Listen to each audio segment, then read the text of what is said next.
شر الأمور محدثاتها كل محدثة بدعة كل بدعة ضلالة وكل ضلالة في النار.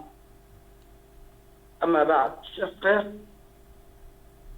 aujourd'hui donc après 3 mois de préparation et de révision et aussi de pouvoir intégrer un système d'apprentissage de la science, moi et le bureau et vos mamans, on a décidé de mener un programme de quelques livres choisis après un temps de discussion. Les horaires aussi, c'est discuté. Et donc aujourd'hui, je ne vais pas rajouter quoi que ce soit. Vous avez bien entendu votre maman, qu'est-ce qu'il vous a expliqué, et chaque fois, il a le micro pour vous expliquer l'importance des sciences. L'absence, c'est perdre beaucoup de choses. Donc, on a des livres choisis. Et on va essayer de commencer par les 50 questions. Et c'est des façons de comprendre les choses. Ce n'est pas que c'est des questions et réponses. C'est une façon de bien comprendre des questions qui s'étaient réunies. Et chaque question est riche d'apprentissage. Surtout, ce n'est pas une question de question-réponse. C'est-à-dire, vous allez prendre une question, par exemple, première question, on va avoir le temps de l'expliquer comme c'est un sujet à expliquer. Donc, on ne va pas tarder parce qu'il nous reste peut-être pas quelques minutes. Ce qui est normal, c'est il faut vous expliquer l'importance d'être présent. Mais attention, cette fois-ci, ce ne sera pas comme avant. Cette fois-ci, il y a de contrôle. On va vous appeler, on va vous suivre pour savoir pourquoi. Voilà. Et un moment, peut-être, il faudra de punition. Je ne voulais pas dire d'une façon de dire s'il y a 2 personnes, 3 personnes à ce ici, il y a personne qui est là de se piquer, de ne se pas se casser la tête. Non. On va vous suivre jusqu'à le moment qu'Allah va être dans votre cœur l'importance justement de la science. C'est-à-dire qu'on ne va jamais baisser les bras avec vous. On ne va jamais se décourager parce que peut-être d'un moment à l'autre, vous n'êtes pas conscient de la dangerosité de l'ignorance et surtout sur l'anquida. On a ce qu'on appelle l'épreuve de l'unicité. 5 questions sur la foi de Cheikh Mohammed ibn Abdul Wahhab. La prochaine fois, on va prendre la biographie des personnalités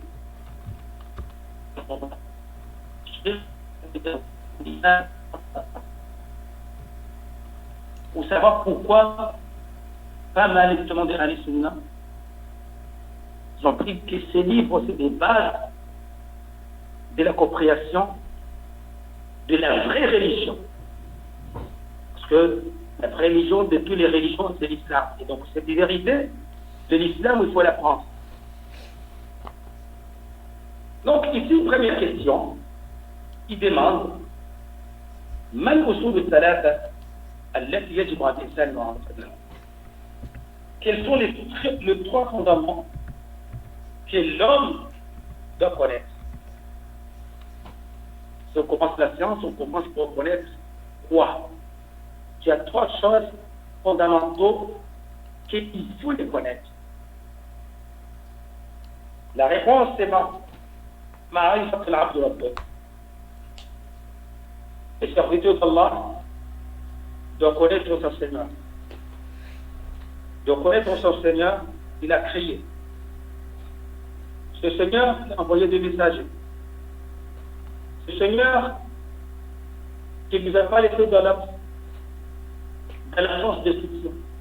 Mais on était envoyé sur terre, il a envoyé des messagers pour nous apprendre à les religions et les envoyer des moyens de distance pour pouvoir vivre et servir et nous faire servir pour la religion. Et donc, tous les moyens nous existons aujourd'hui, qui existent à travers nous, c'est des moyens pour les utiliser pour adorer Allah. Et c'est ça l'objectif de cette création. L'univers et tout ça, c'est pour que nous puissions adorer Allah. Imaginez s'il n'y a pas de soleil, il n'y a que juste la nuit. Imaginez que j'ai la nuit, juste la nuit, il n'y a pas de journée. Comment nous pouvons vivre? C'est énorme. C'est ce moyen de solution pour pouvoir vivre. Imaginons qu'il n'y a pas de médicaments pour se traiter. C'est des moyens de substance pour pouvoir vivre. Pourquoi faire? Pour adorer Allah subhanahu wa ta'ala. Mais aussi ce moyen, il y a des comptes à rendre devant Allah subhanahu wa ta'ala. Si nous les utilisons, là il ne faut pas. L'argent que tu gagnes, ce n'est pas à toi. C'est un moyen de subsistance. Et donc si tu n'utilises pas pour l'adoration d'Allah, tu vas rendre compte devant Allah. Mais que j'utilise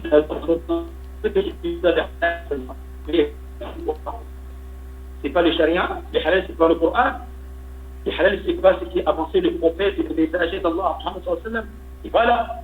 Et si tu l'utilises dans le haram, il t'a dit de ne pas utiliser, c'est haram, et tu as pris ce monde de distance, donc tu vas rendre compte devant Allah. Et attention aussi, que ce qu'Allah t'a donné, tu peux les prendre d'une façon à l'autre. Il peut enlever le baraka. Et donc, la religion, connaître Allah, qui nous a donné ce point de subsistance, qui nous a donné la vie et qui donne la mort, c'est pour adorer Allah subhanahu. Allah subhanahu wa ta'ala, c'est lui. Il faut connaître sa religion. Et son prophète, il faut connaître son messager, Muhammad sallallahu alayhi wa sallam. Donc tu as trois choses. Tant que tu es vivant, il faut vraiment approfondir cette connaissance. Allah, parce que c'est lui que tu crois, c'est lui que tu adores, c'est lui qui t'a créé. Et donc, il faut savoir qui est Allah. Sa religion, parce que c'est l'objectif noble que vous êtes créé pour l'adorer. Et donc, pour connaître Allah, il faut savoir comment l'adorer. Et tu vas le connaître comment? À l'apprentissage. Et tu vas l'adorer comment? À connaître sa religion comment? Et donc, pour pratiquer la religion, il faut avoir la science. Parce que cette science est unique. La religion appartient à Allah et cette science appartient à Allah. Il l'a enseigné, le prophète sallallahu alayhi wa sallam, révélé le Coran pour suivre Allah. Et donc, à travers le Coran et la Sunna, nous connaissons Allah et nous savons comment l'adorer. Et d'éviter toute ambiguïté, toute révélation, tout ce qui nous amène à la faire pour pouvoir gagner le paradis. Et donc, chers enfants et frères, la question de la science, c'est important. Je voulais faire qu'à ça répète de parler qui n'était pas là et qui est là. Et attention, vous n'allez pas vous rendre compte de l'importance de ce moment-là, c'est qu'après que vous serez à l'âge de trentaine et quarantaine. C'est au moment que vous allez avoir des enfants que vous voulez exactement enseigner. Au lieu que vous preniez le relais d'enseigner les uns et les autres, vous allez vous dire, il faut que j'amène mon enfant dans un madrasa pour comprendre sa religion. Il n'arrivera jamais exactement à élever tes enfants dans la religion. Quel que soit que tu leur donnes de l'amour. Et c'est ça qui fait une absolue. Et c'est maintenant, c'est à partir de là. Ce n'est pas le moment que tu auras de la responsabilité parce que vous voyez vos parents, il faut qu'ils travaillent pour vous amener à manger à vous. Il faut qu'ils font ça, il faut qu'ils s'occupent de la maison, il faut qu'ils s'occupent de loyer, ils s'occupent de ça. Ils n'ont pas le temps. Mais vous, qu'est-ce que vous avez? Donc le PlayStation, le match de foot et tout ça, il faut laisser à côté le jour. Je ne suis pas là pour vous dire laissez ça et ça et ça. C'est à vous et vos parents de voir ce qu'il faut. Mais le jour de ce qui concerne la science, si vous n'assumez pas et vous n'arrivez pas, vous allez suivre un chemin de perdance que vous ne savez pas là où vous allez être parce que le temps passe vite. Et aujourd'hui, il y a beaucoup d'ambiguïté sur cette religion. Il y a beaucoup de paroles et ce n'est pas n'importe qui peut comprendre ce qui arrive et surtout pour éviter. Parce que si vous voulez éviter l'enfer, vous voulez éviter la perdance, vous voulez éviter tous les gamins totales, c'est la science. Sinon, comment vous pouvez conduire une voiture sans avoir les permis? La police vous attrape et vous dit, écoutez, au commissariat. C'est comme ça cette religion. Comment vous pouvez adorer Allah sans une moindre reconnaissance d'adoration? Comment faisons la prière? Comment pratiquer exactement ce qu'il me faut dans la journée? Et donc aujourd'hui, c'est genre de questions. Il faut connaître Allah, sa religion et son prophète. Mais qui est Allah? Qui est ton Seigneur? من ربك؟ ربي الله الذي رباني ورب جميع العالمين بنعمته ومعبودي ليس له كل معبود سواه. والدليل قوله تعالى الحمد لله رب العالمين وكل ما سوى الله عالم وكل ما سوى الله عالم وأنا واحد من هذا العالم وكل ما سوى الله عالم c'est pas عالم وأنا واحد من ذلك. La réponse, mon Seigneur, c'est qui? Qui est mon Seigneur? C'est lui qui m'a élevé. Mon père m'a élevé, ma mère m'a élevé. Ce n'est pas le même sens que Allah t'a élevé. Allahu Rabbani, c'est lui de l'éleveur justement de l'univers. Il m'a créé, il m'a envoyé le monde existant. C'est ça, Rabbani. Il ne m'a pas laissé comme ça, il m'a donné le moyen de pouvoir vivre et aussi m'a envoyé des messages pour l'apprentissage. Et cet apprentissage, c'est comment adorer Allah. C'est ça l'objectif d'envoyer des messages d'Allah. C'est pas pour dire que Allah existe. C'est pas pour nous passer le message pour que Allah, c'est lui qui donne à manger, qui nous donne les moyens de vivre. Et pour l'expliquer à sa communauté comme Allah, c'est lui qui tient la mort. Elle ne faut pas ne pas. ولئن سألتهم من خلق السماوات والأرض ليقولن الله. Et donc ici, tout ce qu'Allah nous a donné, c'est pour c'est lui que j'adore, et je n'adore aucun être à part lui. Cette vérité est confirmée par le verset coranique, louange Allah, c'est le Seigneur de l'univers, Alhamdulillah, Rabbi al-Alamin. Rabb al-Alamin, Alhamdulillah Rabb al-Alamin. C'est lui qui simplement possède cet univers et qui gère.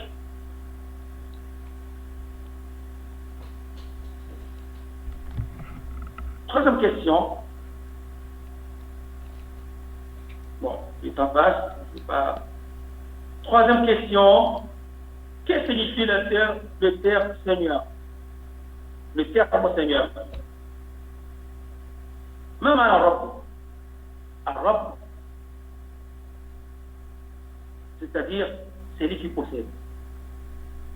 C'est lui qui a créé. C'est lui qui gère. C'est le gérant, c'est le créateur. Ça, c'est Allah. Al-Malik, Al-Abdul Mutasarrif, وهو المستحق العبادة.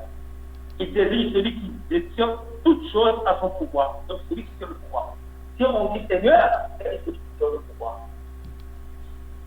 C'est lui qui gère. C'est lui le créateur. C'est lui qui donne à manger. C'est lui qui donne, qui empêche. C'est lui qui tue la mort, la vie, notre santé, notre existence. Ça s'appelle Seigneur. C'est les Malik. C'est le Seigneur. C'est en fait celui qui sert et lui de Fils. C'est lui qui mérite d'être roi. À la fin, mais Rabb, ça veut dire que c'est lui qui, on l'adore. Ça c'est Allah. Mais Rabb, en fait, c'est lui qui mérite d'être adoré. C'est lui qui mérite d'être adoré. Wa barakallahu fikum. Wassalamu alaikum wa rahmatullahi ta'ala wa barakatuh. This session is no longer being recorded.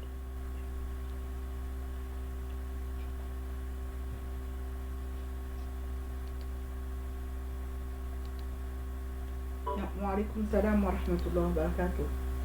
Ah, Cheikh est déjà parti. Khair, Inch'Allah. Donc, s'il y a des questions, malheureusement, il ne pourra pas répondre puisqu'il a déjà quitté.